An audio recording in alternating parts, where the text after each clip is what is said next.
Welcome back to That Dad Guy. This is the video where I answer your questions. Last week I posed the category of travel, so you have indulged me and asked me a few questions about travel, so I'm going to get to that today.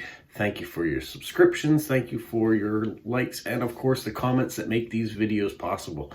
So here we go into what questions you guys have for me this week.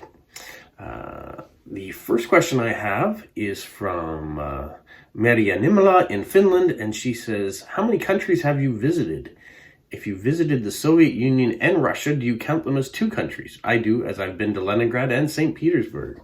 I have not been to the Soviet Union or the old Soviet Union or Russia.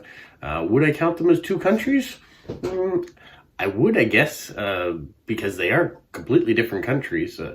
Now, if you said Leningrad and St. Petersburg, it is the same city, it's just different names, so I might not count that as two different cities, but they are certainly two different countries. How many countries have I visited? I've counted, and I think I've visited 20 countries. Now, that being said, do you count the United Kingdom as one country, or do you count it as three with Wales and Scotland? I'm sure if you talk to a Scottish person, they would count Scotland as an independent country to England. And so in my calculation of 20, I've counted that as three because I've been to England, Scotland, and Wales. And I've not been to Ireland yet, so I can't count that part. And I've not been to Northern Ireland. So now, is Northern Ireland a separate country, or is it a territory? There's some politics there for sure. And I'm not getting into any of that. but I count 20, and I can probably go through those 20 if you wanted to.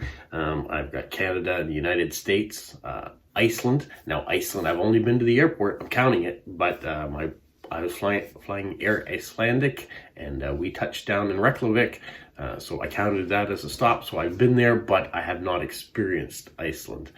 I've been to Cuba, I've been to Haiti, I've been to Mexico, I've been to England, Wales, and Scotland. I've been to France, I've been to Italy, I've been to Luxembourg, I've been to Switzerland, I've been to Austria, I've been to the Czech Republic, I've been to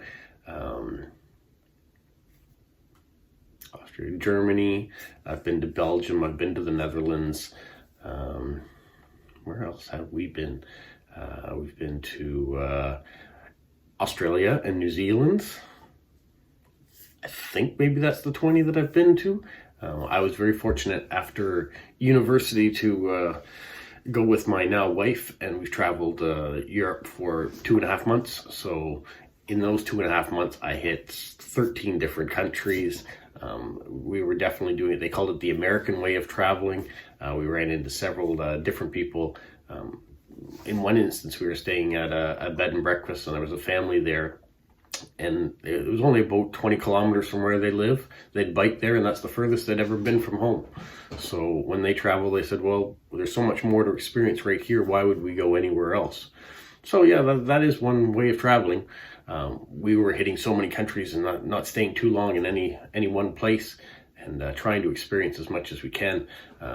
When you're kind of doing not the backpacking, but we'd bought a car and we're traveling around and sleeping in the car sometimes, and eating very little in order to try to see as much as we possibly could and take it in the short period of time that we had.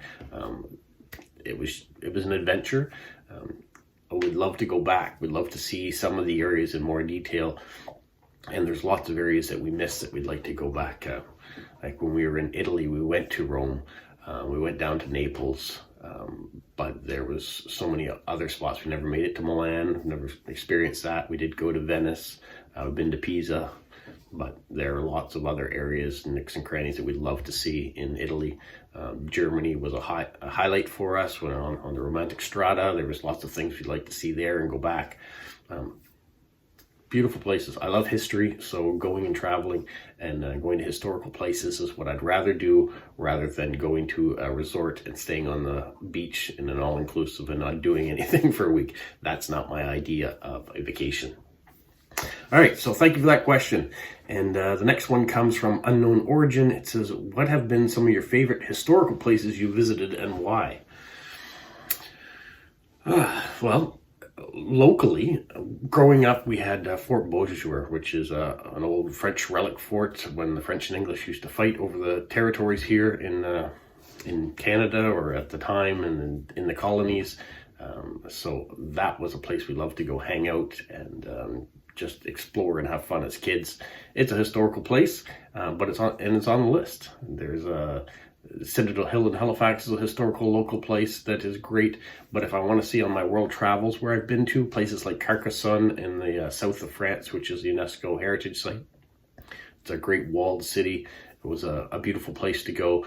I didn't get a chance to explore it too much. When we were there, we were actually looking for a place to go to the washroom and shower. We'd slept in the car the night before, and we walked into a youth hostel, and we're looking at the bulletin board, and we're just kind of checking the place out, trying to see if there might be a washroom we could sneak off to and freshen up.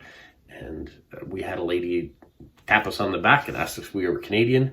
On my jacket, I had a Canadian flag sewn in on the side, and so yes, we said we were.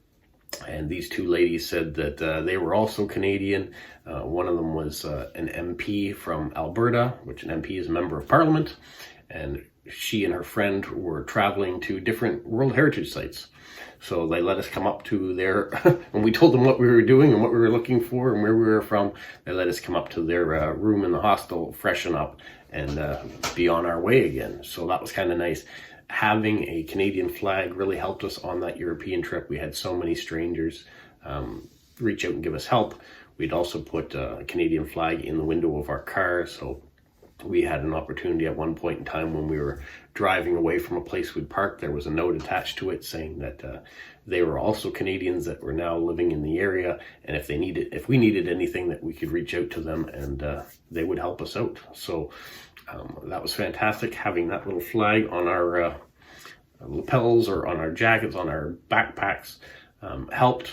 We also ran into a few Americans that had the same one because they didn't want to have the American flag on it because they were treated differently in Europe. But if they had the Canadian one, they were treated better for some reason. So thank you so much for the Canadian flag and what it represents worldwide.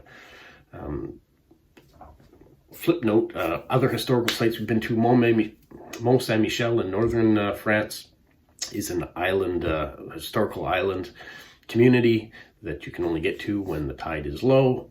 Beautiful, beautiful, beautiful. France we really loved.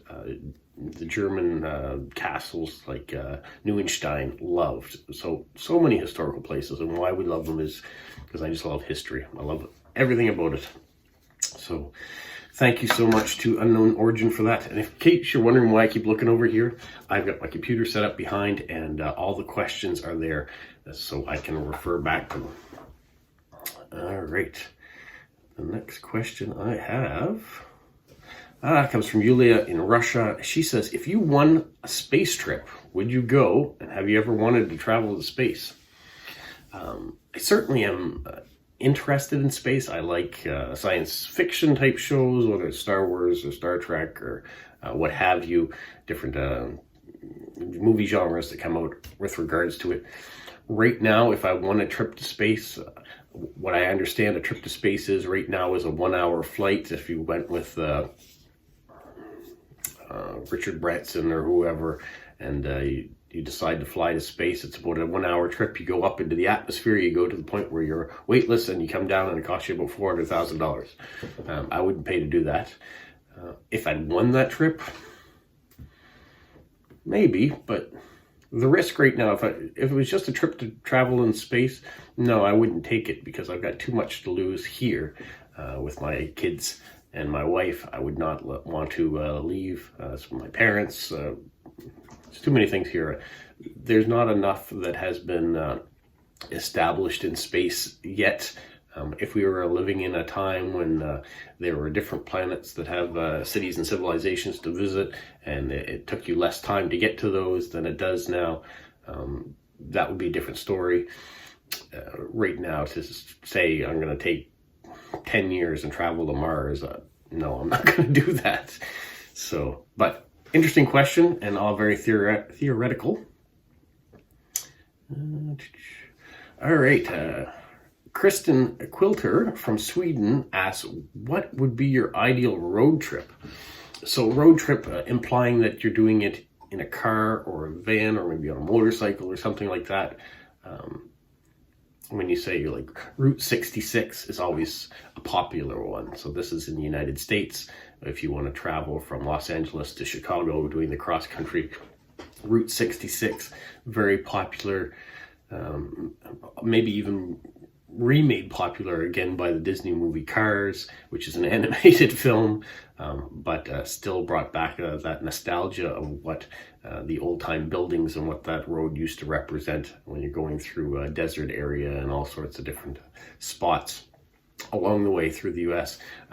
That is one of the ideas. But if you really wanted a road trip, Ewan McGregor has done some fantastic ones on motorcycles, world adventure ones, whether they're from the tip of Africa back to England, but he's also done the tip of South America all the way to Alaska.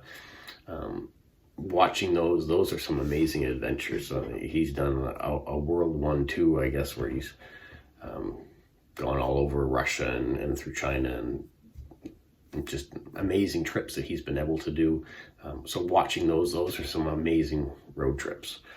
Would I like to do something like that? Maybe not on a motorcycle, but there are some car adventures I wouldn't mind seeing, and I've never been to South America, so that's certainly on my list of places that I'd love to see. All right. And I think that's the last question I actually had for this week. So not a lot of travel questions, but there are some good ones that came out as a result of those. If you have any more suggestions for categories, I'd love to hear it. Next week, what I think I'd like the category to be is on food. So ask your questions about food and leave comments about other categories, and then that way we can go. So if maybe you wanted to hear more of adventures about travel, revert back to that, leave a comment, say, I'd like to hear more about this or that, then we can expand those questions to do that. Or if there's a new avenue of things you want to talk about that we haven't talked about yet, maybe it's teacups, I don't know, maybe a small category if that was the case. But that's what I want to do. I want to make this as interactive as possible and just be fun and light. So as my brother says, don't make the questions things that you can just Google the answers to. This is going to be opinions based on me, experiences that I've had. So it's not something you're going to be able to Google the answers to if you ask the question. If you just ask the question, what's the tallest building in the world? You can Google that. What's the tallest building I've been in? That's a different one. All right. So enjoy this. Get your questions ready for next week, and we'll go from there. Until next time, stay safe. What, Polo? You say like, subscribe, share, and tell all your friends? Who's a good boy? Who's a good boy?